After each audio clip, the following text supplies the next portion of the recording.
चेन्नईत आला आणि उद्धव ठाकरेंच्या भेटीवर आता वंचितनं सवाल उपस्थित केलेला आहे। आम्हाला बैठकीपासून दूर का ठेवलं असा सवाल वंचितकडून उपस्थित केला जातोय। काँग्रेस 24 आणि ठाकरेंची शिवसेना 23 जागांवर ठाम असल्याचं खरं आहे का असा प्रश्न सुद्धा वंचित आघाडीकडून उपस्थित केला गेलाय।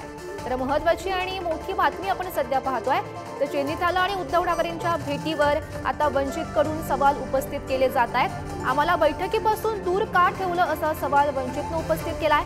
तर काँग्रेस 24 आणि ठाकरेंची शिवसेना 23 जागांवर ठाम असल्याचं खरं आहे का असा सवाल सुद्धा सध्या वंचित आघाडीकडून उपस्थित केला गेलाय। तर या संदर्भात माहिती देत आहेत आमचे प्रतिनिधी पवन गवई सध्या आपल्या सोबत आहेत। पवन, मोठी बातमी आपण सध्या पाहतोय चेन्नईत आला आणि उद्धव ठाकरेंच्या भेटीवर सध्या वंचितकडून सवाल उपस्थित केले जात आहेत। गौरी, काल रमेश चेन्नईत आला आणि काँग्रेसच्या शिष्टमंडळाने मातोश्रीवर उद्धव ठाकरे यांची भेट घेतली आणि या भेटीनंतर महाविकास आघाडीतील घटक पक्षांमध्येच एक प्रकारे राजकारण रंगलं आहे।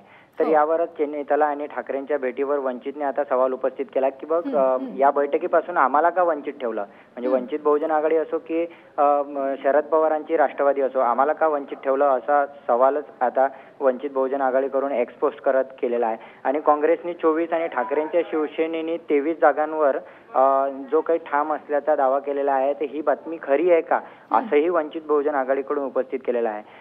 आणि मिळालेल्या माहितीनुसार ठाकरेंची शिवसेना ही 23 जागांवर आणि काँग्रेस 24 जागांवर, म्हणजे या दोघांमधल्या जागा वाटपाच्या मुद्द्यावर जो काही वाद सुरू आहे त्या वादाच्या पार्श्वभूमीवरच चेन्नईत ठाकरेंची भेट घेत असल्याची महत्त्वाची माहिती पण आपल्याला मिळालेली आहे। तर आता यानंतर महाविकास आघाडीतल्या याच घटक पक्षांकडून आरोप प्रत्यारोप आणि प्रश्न उपस्थित केल्यामुळे आगामी काळात यांची आघाडी खरंच होते की तुटते हे बघणे फार महत्त्वाचं आहे। गौरी, नक्कीच पवन, यावर उद्धव ठाकरे गटाकडून काही प्रतिक्रिया मिळते का?